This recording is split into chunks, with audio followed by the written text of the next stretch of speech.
Bom dia a todos a mais uma aula de fenômenos de transporte. Hoje é a aula 19.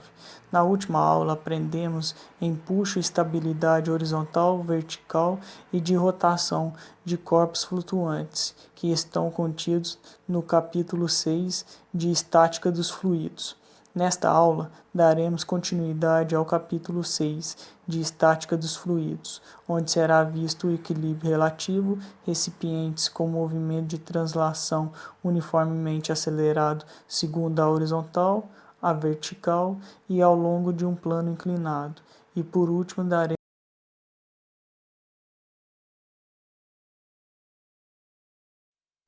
Item 6.15 Equilíbrio relativo. Introdução.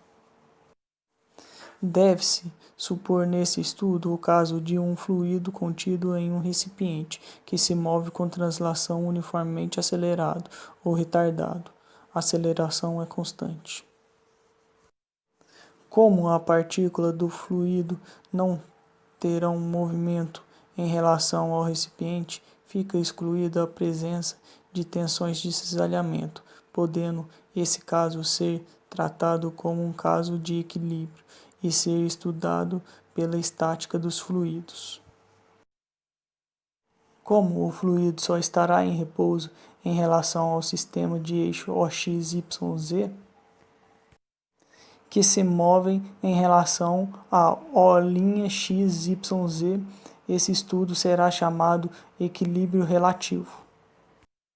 Incluindo-se nesse estudo também o movimento circular e uniforme, em que a aceleração tangencial é nula e a centrípeta mantém-se constante, movimento circular e uniforme.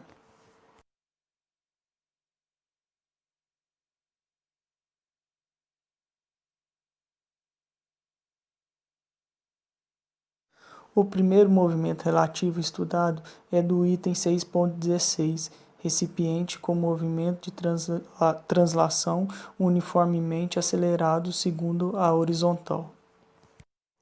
Observando a figura, temos um recipiente acelerado uniformemente contendo um fluido. A sua aceleração é constante, na direção horizontal do sentido da esquerda para a direita, fazendo com que a sua superfície livre faça um ângulo θ com a superfície livre caso o recipiente tivesse aceleração igual a zero. Uma partícula elementar vertical do fluido tem as seguintes forças que agem sobre ele. Utilizamos o teorema de Stevens. Pressão em 2 menos pressão em 1 igual a gama vezes altura Z1 menos altura Z2. Pelo princípio de D'Alembert, na partícula elementar horizontal, pode-se substituir o efeito da aceleração pelo efeito de uma força fictícia de inércia, dada por menos massa vezes aceleração, por causa que o fluido se encontra em equilíbrio em sistemas de eixo relativo. Dessa forma, possuímos a seguinte equação: pressão em 2 menos pressão em 3 igual a massa específica vezes x3 menos x2 vezes aceleração x. Dessa forma, com a coordenada de dois qualquer pontos, consegue-se determinar a variação de pressão entre eles através das equações apresentadas.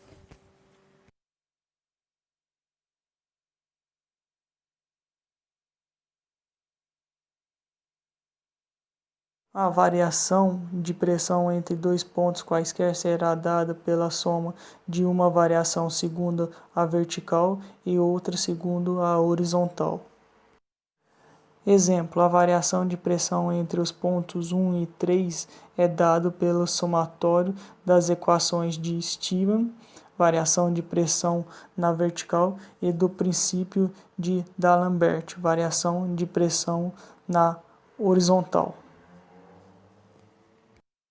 Rearranjando a equação, tem-se que P3 menos P1 igual a menos peso específico do fluido vezes a altura 3 menos a altura 1 menos massa específica do fluido vezes a distância 3 menos 1 em relação ao eixo x vezes a aceleração horizontal AX.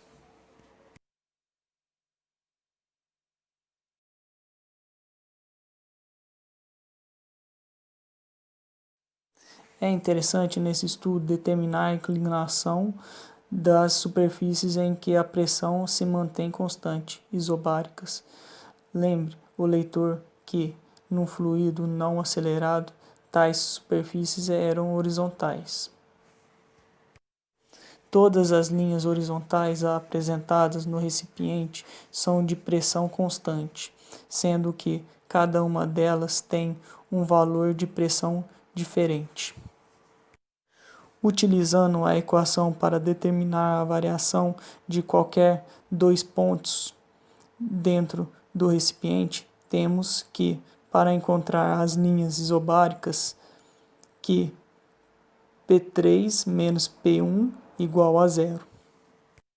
Rearranjando a equação, tem-se que ΔZ sobre ΔX é igual à aceleração do recipiente, AX, sobre a aceleração da gravidade. Z é o eixo vertical e x é o eixo horizontal do sistema de coordenadas, O'X, Y, Z. Assim, o ângulo θ é igual ao arctangente de ΔZ sobre ΔX. Esta equação para determinar o ângulo das linhas isobáricas pode ser usada tanto para caixas abertas à atmosfera quanto para caixas fechadas totalmente cheias de fluido.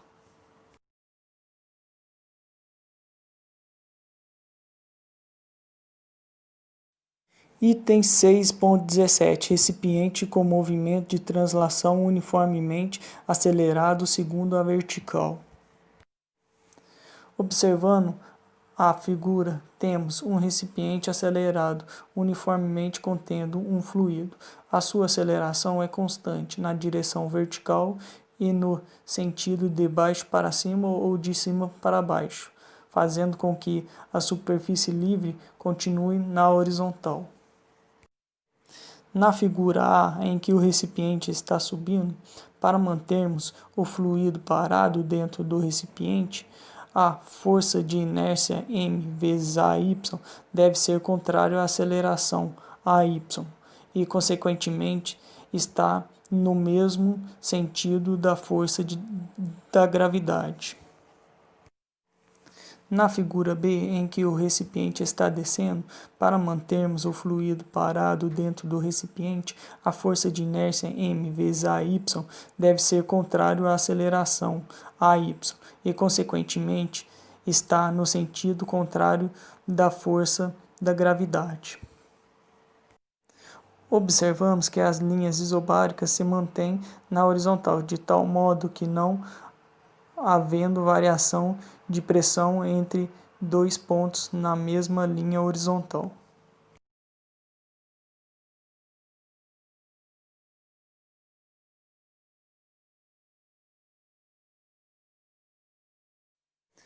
Para a figura A, em que tem-se um movimento acelerado ou retardado constante, AY igual a constante, na direção vertical para cima, o cálculo da diferença de duas pressões em alturas diferentes é dado por a força no ponto 2 menos a força no ponto 1 menos a força peso que consta entre os fluidos menos a força de inércia. Lembrar como o fluido está em equilíbrio, não tem uma força resultante, portanto, o somatório destas forças é igual a zero. Rearranjando a equação, temos a variação de pressão entre os pontos 2 e 1 é função do peso específico do fluido, da diferença de altura dos dois pontos, da aceleração do recipiente para cima e da aceleração da gravidade.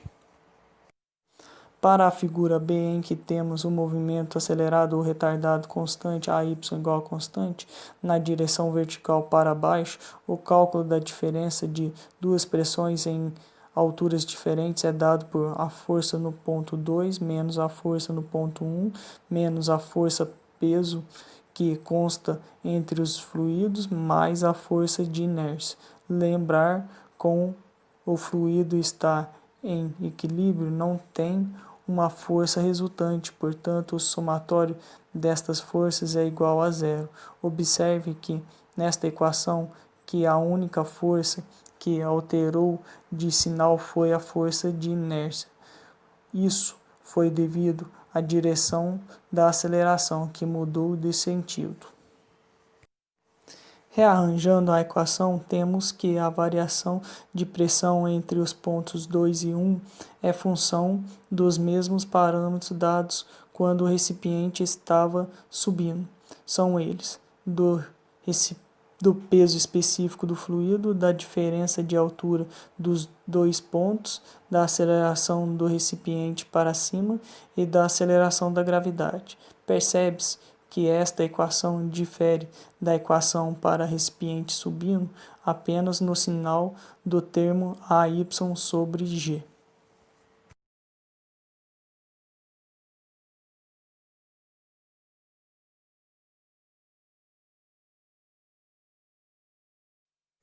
Item 6.18. Recipiente com movimento de translação uniformemente acelerado ao longo de um plano inclinado.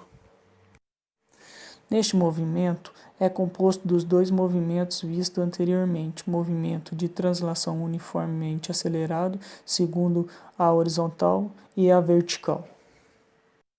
Observando a figura, temos que o recipiente sobe com uma aceleração AX, uma rampa que tem uma inclinação alfa. Criaremos duas partículas elementares, uma paralela à direção Z e outra paralela à direção X. Como o fluido está em equilíbrio, as resultantes de força, a direção Z e X, deve ser igual a zero. Na direção Z temos as seguintes forças: a componente da força F2 aplicado no ponto 2, a força F1 aplicado no ponto 1 e a componente da força peso aplicado ao eixo Z. Como já dito, o somatório dessas forças é igual a zero. Rearranjando a equação, tem-se que a variação da pressão do ponto 2 ao ponto 1 é função do peso específico do fluido, da altura entre os pontos 1 e 2 e do ângulo alfa da rampa. Na direção X temos as seguintes forças: componente da força F2 aplicado no ponto 2, a força F3 aplicado no ponto 3, a força de inércia e a componente da força peso aplicada ao eixo X. A resultante destas forças é igual a zero. Rearranjando a equação, tem-se que a variação da pressão do ponto 2 ao ponto 3 é função da massa específica e do peso específico do fluido, da distância dos pontos 3 e 2 no eixo X, da aceleração do recipiente AX e do ângulo alfa da rampa.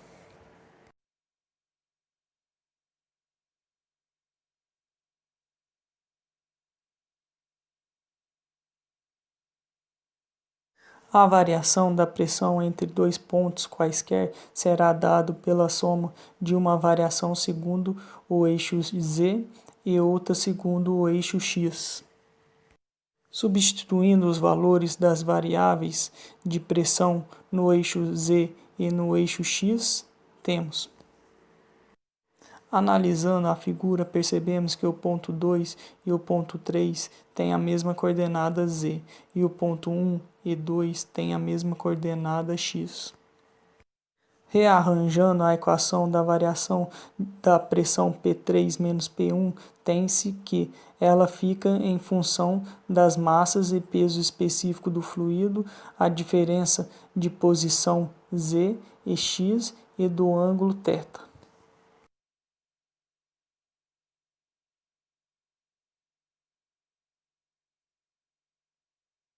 Para encontrar as linhas de pressão isobáricas, face da diferença de pressão entre dois pontos sejam igual a zero. Zerando a equação mostrada no slide anterior, temos que a equação fica. Rearranjando a equação, percebe-se que θ, além de ser função da aceleração do recipiente e aceleração da gravidade, como acontece no movimento de translação uniformemente acelerado segundo a horizontal, a equação também é função do ângulo alfa.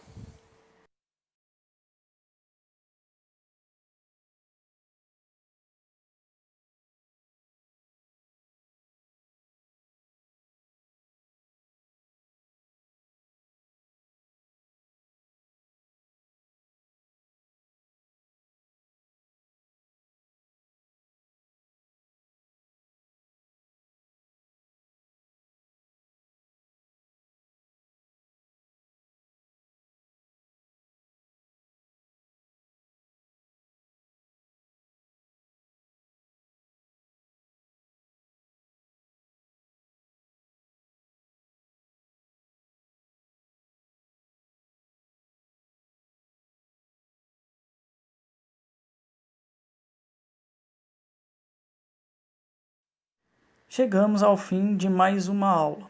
Qualquer dúvida, entre em contato por e-mail. E até a próxima aula.